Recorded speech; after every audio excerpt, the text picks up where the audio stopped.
So remote and hybrid teaching, there are some things that are not too different from what we've done in the classroom. We're just going to tweak things a little bit. So the first thing we need to constantly remember is that the brain cycles down every 15 to 20 minutes. So we need to keep that in mind when we're using that 90-minute block, that only 25 to 50% of that block is going to be direct instruction, and the rest is going to be individual practice, guided practice, collaborative work. But even in that 25 to 50% of the time that we are instructing, we need to still give the brain time to recycle and be ready to go again. So every 15 to 20 minutes, there should be some type of processing break that can be connected to our content. It doesn't have to be random, but during that processing break, we're going to reset the amygdala, freshen the neurotransmitters, and create brain activity. So for a mental break, you might have them share or retell something. They might be participating on a Padlet or a Google Doc. You might have them on a spreadsheet. So column 1 has the name of partner 1, column 2, the name of partner 2, and then they use the spaces in the columns to the right of their names to communicate back and forth. And you could do that so the whole class is on a spreadsheet together. You could have them compare and contrast information, explain things in a new way, create examples of things. So any type of mental break that's having them chew on and process the input you've given them for the 15 minutes prior. Those mental breaks, if you've got them for a full 90 minutes, they need a mental break, a directed mental break about every 10 to 15 minutes, 5 to 8 times during that time.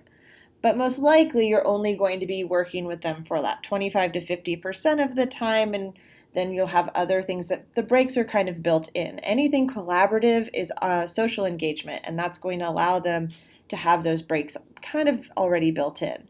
The other thing we need to keep in mind is, some of our traditional physical processing breaks won't work here, but we need to remind the kids to stand up. Stand up, take a break. For this next activity, I want everyone standing. Now, we can't obviously enforce that remotely, but do the best that we can to give them at least 3 physical breaks during a 90-minute period. So the brain cycles from 12 to 20 minutes is going to have active processing, inputting information, listening to you, taking in what you have to say. Then it's going to need a break. It's going to need a break that lasts between 5 and 10 minutes long. And so that's going to give the brain time to chew on the information. So if I teach math, my students might be taking notes for 15 minutes, and then they're going to work out a few problems on their own. And that on their own is considered their chewing time, their processing time, because they're still working through what you've given them. 24 to 48 hours later, we want to reapply and review and have them retrieve that information. And that's what's going to help our information stick into the brain. Our working memory is super temporary. It's only going to hold 5 to 7 items at a time, but our working memory is super important. It's going to manipulate all that information. It's going to help move it into long-term memory. It requires attention and effort. The problem we have right now with our working memory of our students is that stress greatly impacts the ability of our working memory. So trying to incorporate, if you Google working memory activities, try and incorporate some of those working memory activities as best you can into what your students are doing. That retrieval process will help that as well. But we actually need to help them through this because the stress is going to impact their working memory. So in each lesson, we want to make sure that we have some sensory input, emotional input, and memory activities. So thinking about what ways can you activate those parts of the brain in every single lesson so that we hit that activating the prior knowledge and connection, some regular movement and intervals to keep their attention, connecting students socially and emotionally to the content so that they feel like it has some type of importance to them. And then that frequent retrieval and low-risk practice. So we don't grade the retrieval. We're just going to give them the opportunity to practice. And that's kind of their practice for the big grade, which would be the test.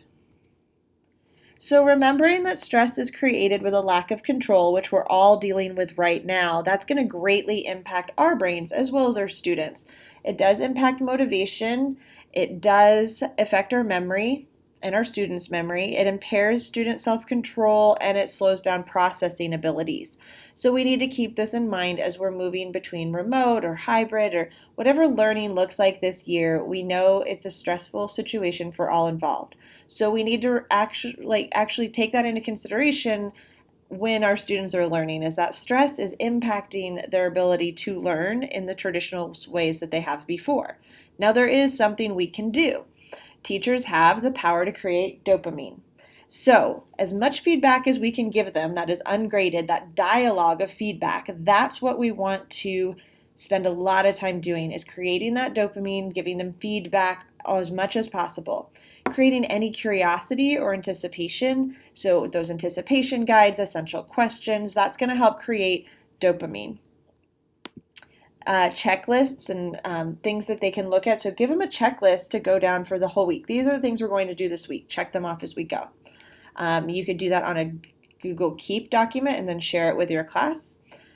And then we have goal setting. So every Monday, maybe have them set a goal, and then every Friday, have them reflect on that goal and their progress towards it and try and think what their next steps would be. Any creative tasks, and then encouraging movement and incorporating laughter.